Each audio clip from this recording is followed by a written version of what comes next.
Hello, ladies and gentle zombies. Welcome back to another Garden Warfare 2 video. Today I wanted to go over something that I've been wanting to do for a while. As a max rank of this game and as a player who has played Garden Warfare 2 for many years and has had a lot of experience on the game itself, I wanted to share my do's and don'ts for the new players that are currently joining the game, and I hope you all enjoy.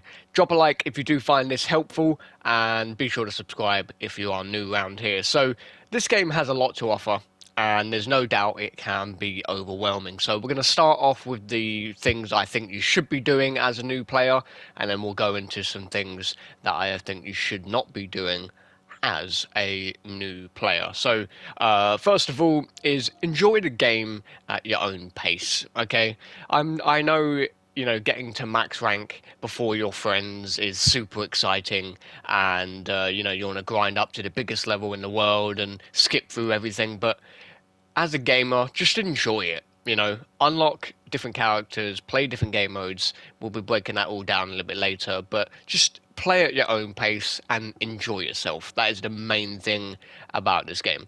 Now, speaking of characters, there's a lot of characters in this game, both on the plant side and the zombie side. Now, this can be overwhelming. This can be quite frightening. You know, there's a lot of characters you want to try out, and that is totally fine. But find a couple of characters that work for you. Now, you might like a character other people don't like. That doesn't mean it's wrong. I like Plasma P, not everyone likes Plasma P. I like Super Commando, not everyone likes Super Commando. Okay, you need to find characters that you're fun with, you're comfortable with, and you can enjoy playing with, so you can you know, understand the game, the mechanics, and what comes alongside it. So speaking of the game itself, find a game mode that you enjoy. A lot of people vary on this game. Some people enjoy Team Vanquish because the game mode is super quick and simple to play. All you got to do is just get vanquishes and kills on the enemy team. First to 50 wins. Pretty straightforward, right? It doesn't give out the best coins in the world, but because of how quick the games normally go and how quick the matches go, it's not that bad. It might just take a while to find the lobby. Moving forward, we do have Turf Takeover. Turf Takeover is the longest of game modes out of them all, technically. It is a pretty straightforward concept. You have a bunch of objectives on a big map you have to go capture, and then there's one final objective at the end of a map which you have to go capture or defend. You either are, you know, defending as a zombie or a plant, or you're either attacking as a zombie or a plant. It obviously varies. Now, the best thing about Turf Takeover, in my opinion, because the matches are so long, half of the time they end up, you know, giving you a good amount of coins and a good amount of XP. So if you want to level up and get coins, this game mode, in my opinion, is definitely a game mode you should be playing.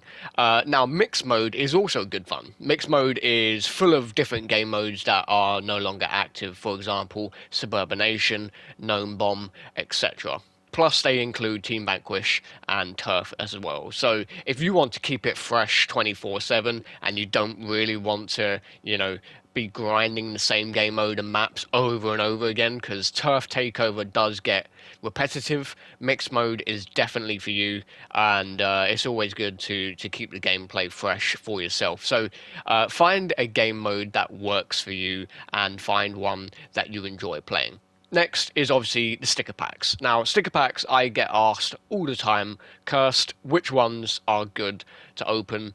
Now, in my opinion, as you know, at a low level, you shouldn't be worrying about what ones are good to open. They're all going to be beneficial. Some more than others, absolutely.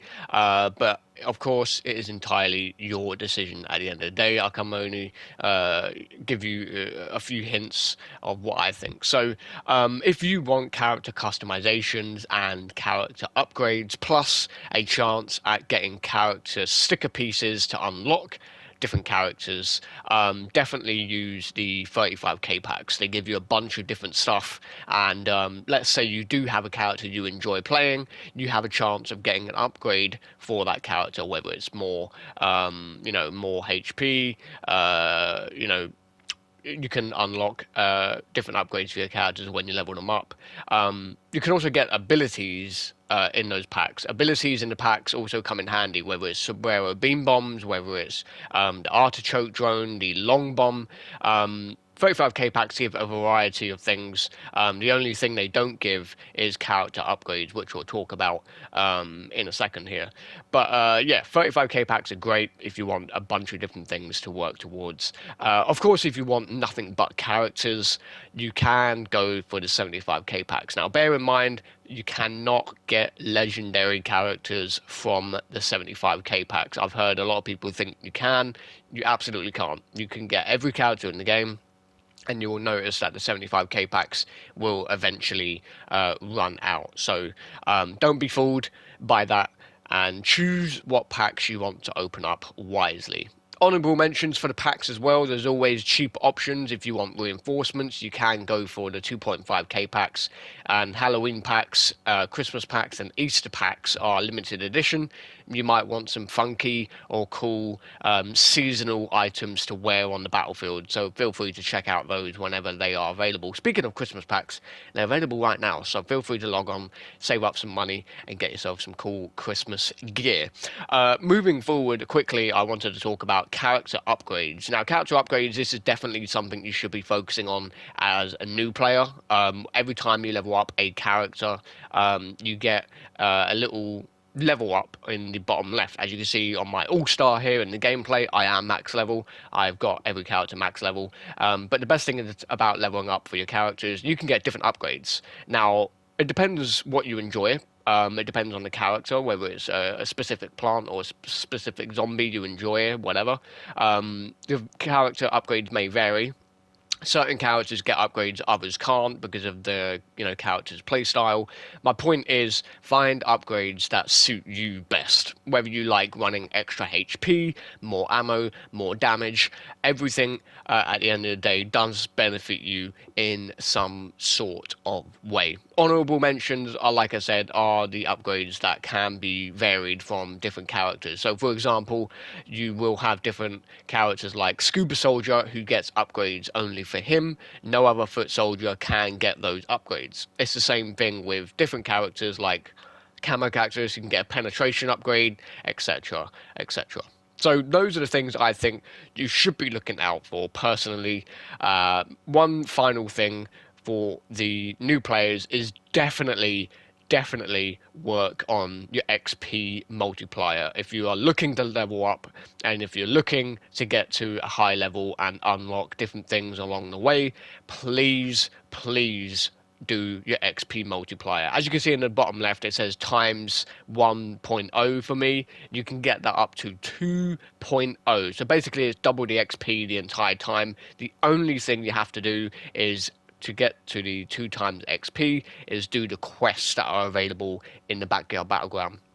Now, the quests are pretty straightforward. You have to get kills with a certain character, you have to get kills on a certain multiplayer match. If you're not a fan of multiplayer straight away, that's perfectly fine. There are quests as well on Garden Ops, on single player, and in the Backyard Battleground. So if you're not a fan of multiplayer, you do have those options as well. So be sure to get that 2 times XP if you're looking to level up. It really helps you out.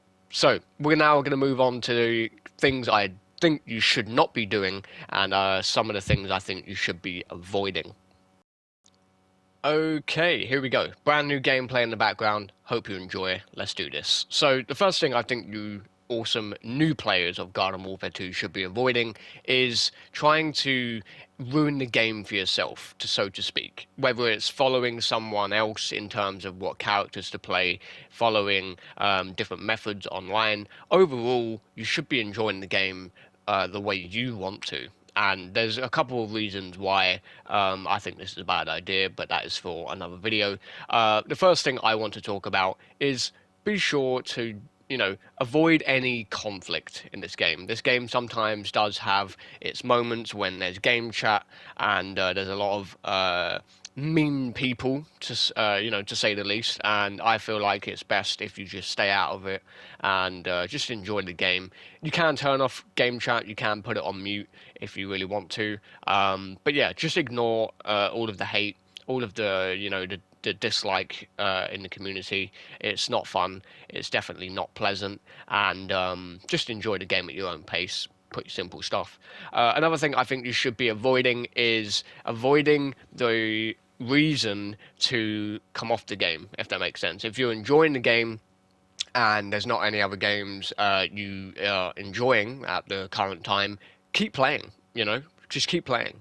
Switch it up, keep it fresh for yourself, and make sure uh, avoid anything that might ruin the game. Like I said before, we go any further, drop a like if you did enjoy this video. Be sure to subscribe if you're new, and be sure to turn on the notification bell. So, and thank you for the support, by the way. Next thing I want to mention is avoid anything that is bad news. There's a lot of people online on this game that share false news regarding, different updates, different information regarding Garden Warfare 2's so-called future. Understand that this game doesn't get updates anymore. Try and avoid anyone that spreads misinformation. Try and avoid any false information that is obviously not true. It will just only make you more confused, and it might damage the learning tree that you are sitting under. One thing I feel like you should avoid in this game as well is trying to glitch the game on purpose. Now, I personally think this is a thing that I dislike as well. I feel like when people purposely glitch the game, for example, on Great White North, you can bug out the game so hard that it will crash the match that you are in. Not only that, there are other glitches such as the morph glitch. Don't get me wrong, they can be funny, but whenever you stretch a character across the screen on purpose, or whenever you crash the lobby on purpose, it's not funny after a certain amount of tries and certain amount of time. It just ruins the experience for yourself and which ruins the experience for everybody else. So if you do find anyone doing that kind of stuff, don't try it yourself. I recommend you just keep playing the game and just keep enjoying yourself for what the game is, and that at the end of the day is just having fun. One thing I do mention about avoiding in this game is trying to avoid falling into a rabbit hole in terms of sticking to one character. This is very easily done. I do this a lot, but luckily my viewers managed to kick my ass about doing this, and we managed to get to max rank in the end. So what I'm talking about here is if there's a specific character you really enjoy, I'm talking like you really, really want to play them, you can play them. But if you're interested in leveling up at the same time, playing them 24/7 if they're max level is not going to help your case. And falling into a rabbit hole of just focusing on one character, even when they're max level, can become a bit of an issue.